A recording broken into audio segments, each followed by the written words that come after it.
Hello guys, welcome back to another one of my videos. On today's video we're going to talk about something that is extremely hard for people that are doing car sketches, and that is getting your wheels not to look like the suspension is broken.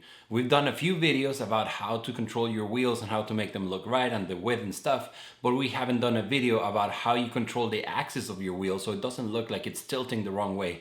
And I get a lot of sketches submitted by you guys, which I appreciate, thank you. And one of the first things that I see, it's always the wheels are just a little bit off. So let me teach you how to get them correct.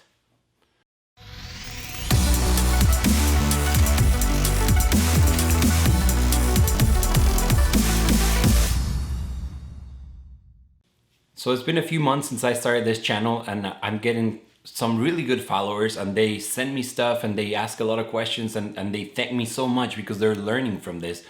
But for me it's hard because I don't only do this part-time. I actually do something else on the side, and this takes a lot of my time, and I don't have the time to promote this channel. I think it's growing slowly but steady, but I would like to get it like a little push. So if you guys could help me, it will help a lot. If you share it with your friends, if you feel like you're learning something, share it to someone. By each one of you that watches my video, if you just share one person, that would make a huge difference, and we can keep growing this channel, and I can keep focusing on it and keep growing it. So please share it, tell your friends, and let's go back to my video. Okay, so I went to a fast food restaurant and I got this, which I made it. It's just a straw with the covers for the sodas. So nice and simple.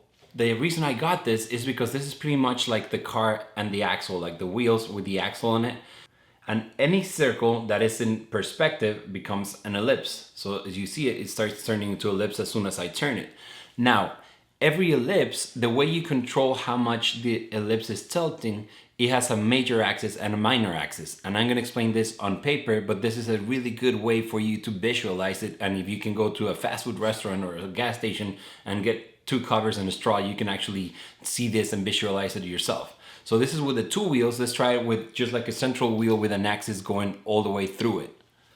So the straw will represent the minor axis, and as I move it around, it will also always stay with the minor axis and the major axis. What does that mean? Let me show you on paper, and then we'll go back to this so you can get a better idea.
So you see that if there's a wheel that is connected to some kind of suspension or rod that it's always aligned, you will see that it will always follow that rule. It will always stay on the minor axis no matter how you tilt it.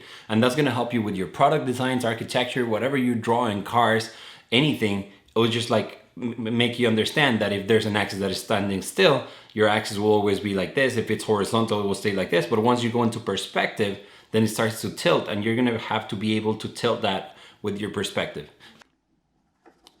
So with ellipse guides, you will have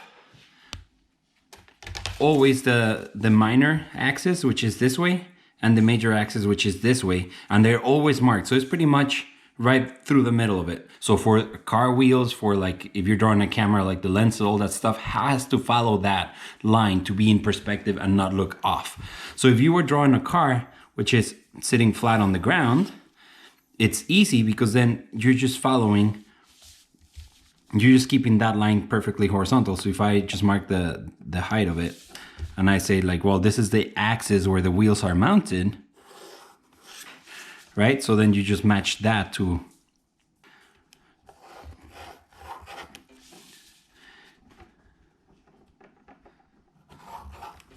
you just match that, and all of a sudden you have a car, right?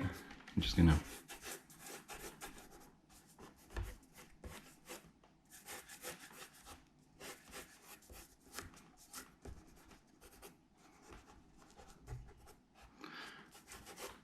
so that's super simple. You get a car just by following that. When the car is in perspective, that means that the lines will be not parallel to the ground, but there will be something like going into a vanishing point, and that's where you have to find that minor axis so that wheel,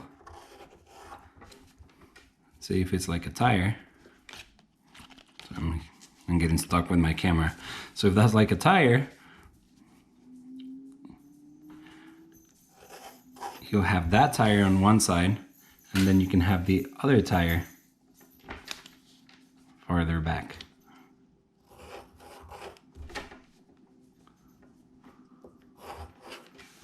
Right, so now we have both wheels following the axle of the car and they're in perspective. Then the same will apply for the back side.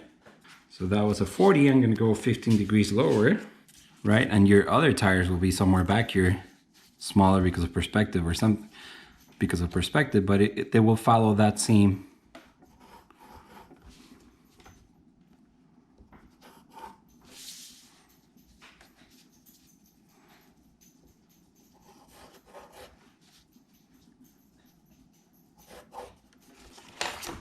Right, so now you have your wheels following the correct axis of the car, and that way your car is not gonna look like it has a broken suspension. So I hope you liked this video. I hope you learned from it, and I'll see you guys next week.